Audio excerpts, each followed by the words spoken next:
A paz do Senhor Jesus, igreja. Amém? Vocês estão bons? Estão felizes ainda com Jesus?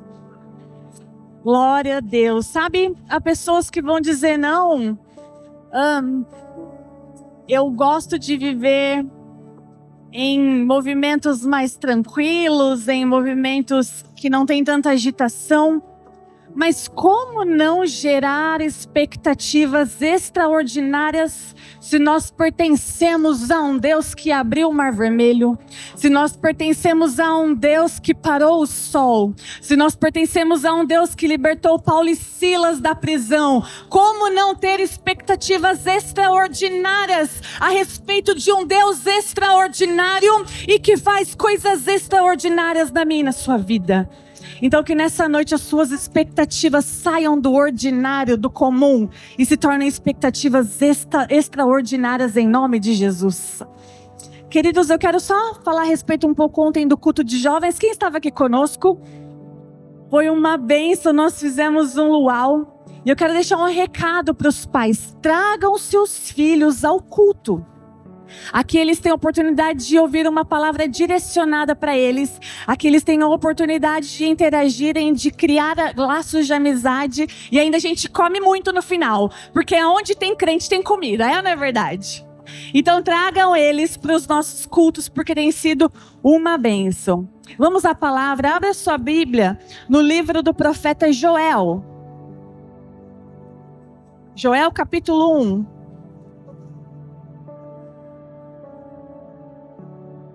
Aleluias. Livro de Joel, capítulo 1, versículo 4. Será que pode acender as luzes, por favor? Vamos fazer um combinado? Olha aí para a pessoa que está do teu lado. Se você vê ela dormindo, dá um empurrão. Mas pode dar. Dá uma empurradinha nela. Fala para ela, vai ser rapidinho. Não dorme. Não vacila no ponto. Amém? Vai dizer assim, Joel 1,4: o que ficou da lagarta, o gafanhoto o comeu, e o que ficou do gafanhoto, a locusta o comeu, e o que ficou da locusta, comeu o pulgão. Joel 1,10, agora versículo 10, vai dizer assim: o campo está assolado e a terra triste, porque o trigo está destruído. Diga assim comigo: o trigo está destruído. O mosto se secou. Diga: o mosto se secou.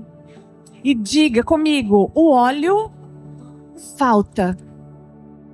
Agora versículo 12 vai dizer assim: a vide se secou, a figueira se murchou, a romeira também, e a palmeira e a macieira.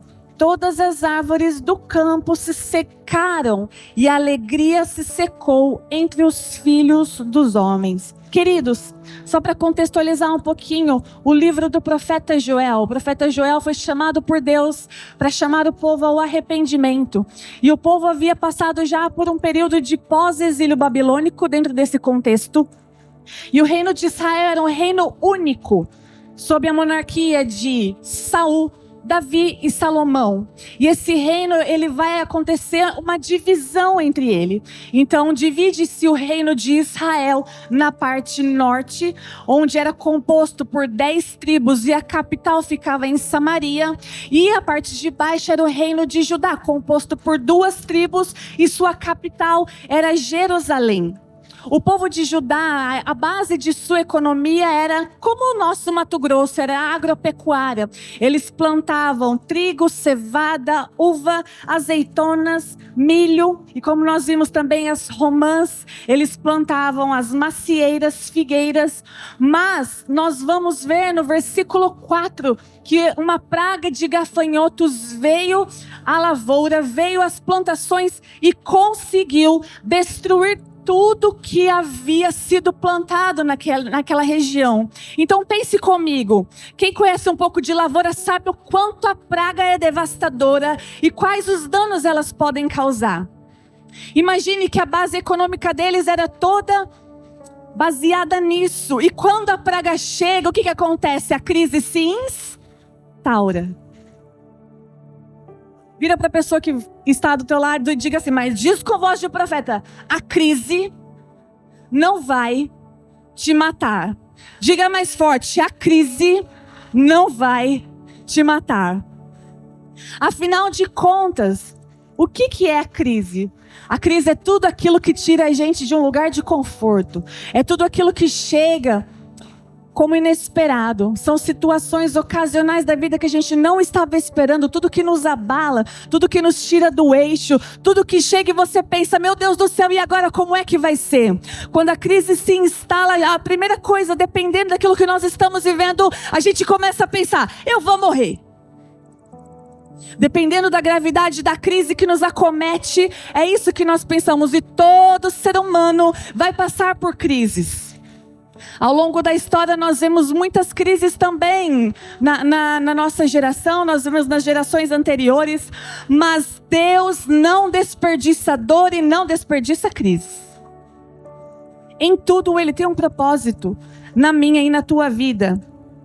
E quais são crises que nos acometem em geral? Crises familiares, crises financeiras, crises no trabalho, problemas de saúde. A própria pandemia foi uma crise, sim ou não? Ficou todo mundo sem saber o que fazer, sem saber se no outro dia acordaria vivo. O que isso gera em mim e você? O que a crise gera em mim e você? Estresse, medo, desesperança. A gente fica sem saber para onde ir. A gente literalmente perde o chão. Mas nós, achando que vamos morrer, Deus é especialista em usar a crise como um instrumento pedagógico para nos aproximar o nosso coração do coração dele. Ao longo da história do povo de Israel, nós vemos o povo com idas e vindas diante de Deus. Eles tinham altos e baixos. E quem não tem altos e baixos também espirituais? Quem aqui é ultra santo 24 horas por dia, 7 dias na semana? Quem não tem altos e baixos? Me diz, quem? E aí a gente olha para o povo de Israel e fala, meu Deus, eles viram tantos milagres, eles viram tantas coisas acontecendo, como é que eles podem ter altos e baixos? Eu e você somos assim. Eu e você também temos algumas gotas de dúvidas. Eu e você também buscamos em lugares onde Deus não está, saciar a sede e a fome daquilo que a gente nem sabe o que está procurando. Mas Deus não vai desperdiçar uma crise, porque o intuito de Deus é sempre nos aproximar dele. E Deus nos ama tanto que Ele não vai nos perder para outras coisas. Ele não vai deixar que eu e você nos distraiamos. Não sei se é essa palavra, distraiamos. Que a gente se distraia no meio do caminho. Toda vez que Ele estiver se distraindo, Ele vai dizer, tá tudo muito bom, tá tudo muito certo, mas eu preciso dar uma chacoalhada. Agora pensem comigo. Estava todo mundo produzindo, estava todo mundo ganhando, estava todo mundo lucrando, as famílias festejavam, as famílias almoçavam aos domingos, todo mundo casava, estava todo mundo bem. Estava tudo bem, sim ou não? Não estava tudo bem. Não estava tudo bem porque a gente tem a falsa sensação de quando estamos tendo resultados, de que ainda estamos diante do Senhor. Mas o profeta Joel, no capítulo 15, vamos acompanhar.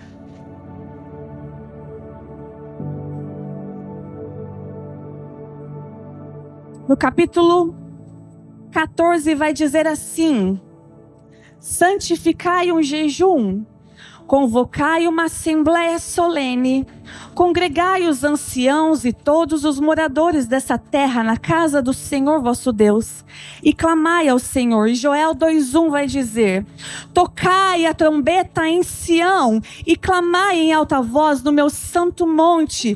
Tremam todos os moradores da terra, porque o dia do Senhor já vem e está perto. E no versículo 13 vai dizer: e rasgai o vosso coração, e não as vossas vestes, e convertei-vos ao Senhor vosso Deus, porque Ele é misericordioso e compassivo e tardio em irar-se, e grande em benignidade, e se arrepende do mal. não estava tudo bem. Tem gente que acha que as coisas estão indo muito bem, mas não estava nada bem, porque quando eu e você estamos longe de Deus, nada faz sentido, nada está bom. E pior do que passar por fomes e secas naturais, por desastres naturais, pior é não ter mais sede e fome da presença do Deus vivo, aquele que nos alimenta diariamente. Nós nos tornamos como zumbis espirituais. Você pode ter tudo, sua vida natural pode estar correndo, mas se você não vai ao encontro de Jesus e não bebe da fonte dele diariamente, você já está morto em vida. E essa deveria ser uma preocupação diária nossa. O profeta Joel então é levantado para dizer: olha, a crise se instalou. E qual é a nossa ação diante de uma crise muitas vezes? É procurar coisas que possam trazer solução. Então, muito provavelmente o povo pensou: não, eu preciso dar um jeito de trabalhar a terra e gerar de novo. Eu preciso dar um jeito de conseguir recursos. Ou eu vou mudar de cidade para um lugar onde nós consigamos nos alimentar. Mas Deus não falou para eles: olha, clamem para que vocês produzam de novo. Clamem para que a terra volte, para que a chuva volte a cair. O profeta Joel vai dizer, Deus vai dizer através da boca do profeta Joel: clamem, se arrependam e se humilhem diante do Senhor, porque o coração de vocês está longe demais. Nós precisamos pedir sabedoria a Deus, para que Ele nos dê óculos espirituais para entender como agir diante da crise. Porque no ímpeto das coisas a gente sempre quer agir na força do nosso braço. Eu posso, eu consigo, eu vou conseguir produzir, eu vou fazer esse negócio virar. Mas será que é isso que Deus quer? E nessa manhã Ele está dizendo: eu quero o seu coração de volta. Eu quero que você volte a me buscar como você buscava antes. Eu quero que o seu coração anseie pela minha presença. Deixa eu te dizer algo. Em momentos de crise e de seca do meu interior, a pior coisa é quando você não tem o toque fresco de Jesus na sua vida. E um dia eu falei: Senhor, eu clamei, gera fome e sede da tua presença no meu coração. Porque sem ti eu não vou conseguir mais. Chega um momento da crise em que a gente não consegue mais com as nossas próprias forças. E quando você pedir fome e sede para Deus, numa terra seca, esteja preparado para ser saciado pela palavra que é o próprio Deus vivo. Esteja pronto para ser saciado pela água viva que desce do trono de Deus. Porque Ele é aquele que responde clamores. Ele é aquele que ouve o clamor do seu povo. Afinal de contas, o que é um clamor? É um grito desesperado de alguém que precisa de uma ajuda urgente. Então Deus vai dizer: olha, vocês precisam despertar espiritualmente, vocês precisam jejuar, vocês precisam chorar e lamentar. É boca no pó. Quem é que já chegou nesse nível de boca no pó mesmo? Ter que ir para jejum, choro. As crises, elas vêm, queridos. Não são nada do nada. A gente sabe que nada vem do nada. Deus já estava alertando o povo. E talvez há pessoas aqui, você está enfrentando uma crise no seu casamento, mas já estava ruim bem antes. A crise só revelou aquilo que estava ruim. Você está enfrentando crises financeiras, mas na verdade a crise só revelou a má administração, ou só revelou aquilo que estava ruim nas suas finanças. Você está enfrentando talvez problemas na sua saúde, mas na verdade a crise só está revelando que você tinha problemas na saúde que você não cuidou, ou que você negligenciou. Mas depois da crise e depois do arrependimento, há uma promessa de restituição.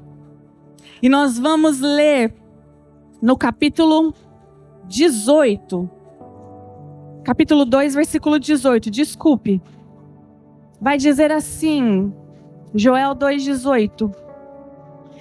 Então o Senhor terá zelo da sua terra e se compadecerá do seu povo. E o Senhor responderá e dirá ao seu povo: eis que vos envio o trigo, o mosto e o óleo, e deles sereis fartos, e vos não entregarei mais ao opróbrio, ou seja, à vergonha entre as nações. 20.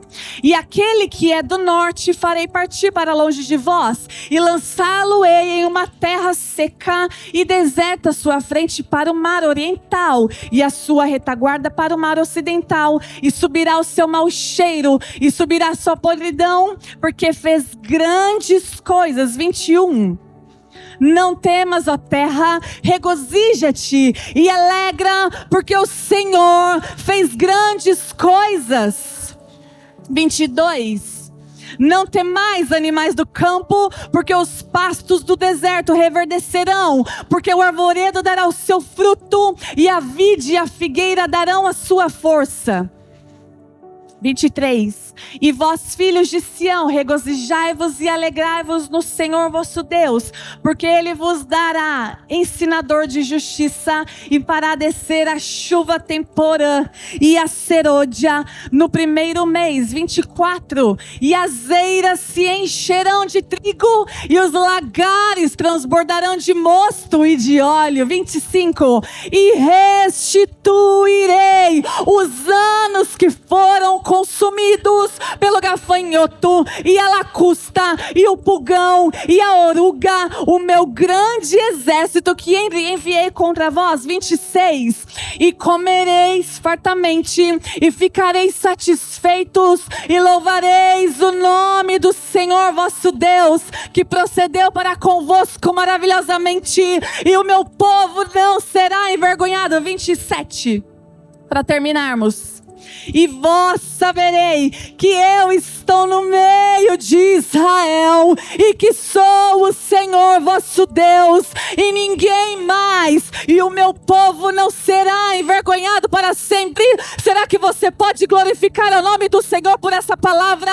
Porque ainda que a crise venha, ainda que a crise se instaure na sua vida, há um chamado de arrependimento. Todo aquele que se humilha, todo aquele que se arrepende, receberá do Senhor a restituição.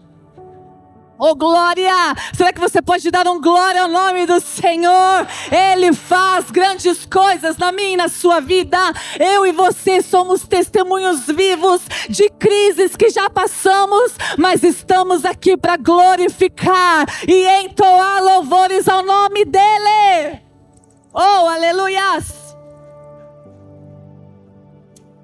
A definição de crise é um episódio desgastante, coisas que nos abalam, mas a raiz da palavra crise vem do grego crisis, que vai ser definido como ponto de virada. Então, quando você pensa que vai morrer ou que você não vai suportar uma crise, Deus está dizendo que esse é o seu ponto de virada. Está achando que vai ficar parado, está achando que não vai mais acontecer nada, está achando que é o fim para você. Deus tem uma vírgula depois do arrependimento e tem restituição. Com Deus só acaba quando Ele manda. Com Deus só termina quando Ele manda. Não importa quem disse que acabou para você. Não importa quem disse que você não tem mais jeito. Deus colocou uma vírgula na sua história e está dizendo que depois da crise, coloque o seu coração diante de Deus. Volte-se para Ele e receba a restituição dobrada em nome de Jesus. E para nós finalizarmos, o livro de Joel é muito conhecido, porque no capítulo 28 há um versículo poderoso que vai dizer assim, depois de todos esses episódios. 28. Vamos ler juntos? No 3. 1, 2, 3. E há de ser que depois derramarei o meu espírito sobre toda a carne. Filhos e vossas filhas profetizarão. Os vossos velhos terão sonhos. E os vossos jovens terão visões. Aleluia! Depois de tudo isso, o Espírito é derramado sobre mim e a sua vida. E esse é o verdadeiro arrependimento. É quando aquele que roubava não rouba mais. É quando aquele que traía não trai mais. É quando aquela que mentia não mente mais. Esse é o verdadeiro arrependimento. Quando o Senhor invade o nosso coração. Quando o nosso coração de fato está rasgado. Não as nossas vestes, mas o nosso coração. Ele vem sobre nós de forma sobrenatural. E você pode me dizer: Stephanie, eu não sei por que vocês falam tanto sobre avivamento. Eu sou de uma geração, desde criança, desde pequenininha, nós ouvimos falar sobre o avivamento. Isso queima nos nossos corações. E enquanto o avivamento não vier, nós não daremos descanso aos nossos olhos e clamaremos para que o Senhor venha sobre nós, sobre as nossas vidas e nos conserte a cada dia, para que nos pareçamos com Ele, para que esse avivamento se instale em nome de Jesus. Se coloque em pé do seu lugar. Oh, glória! Aleluia! Quem pode dar um glória aí bem forte? Quem vai sair dessa manhã renovado pelo poder do Espírito? Sabe, momentos de crise, eles querem nos definir, mas uma crise não te define. O que te define é Deus. E o que te define é tudo aquilo que Ele tem falado ao teu respeito. Então que você saia daqui na certeza. Diga aí para a pessoa que está do seu lado de novo. A crise não vai te matar, mas ela vai atrair de novo o teu coração ao coração de Deus. Será que você pode levantar as suas mãos e aplaudir aquele que é digno? Aleluia!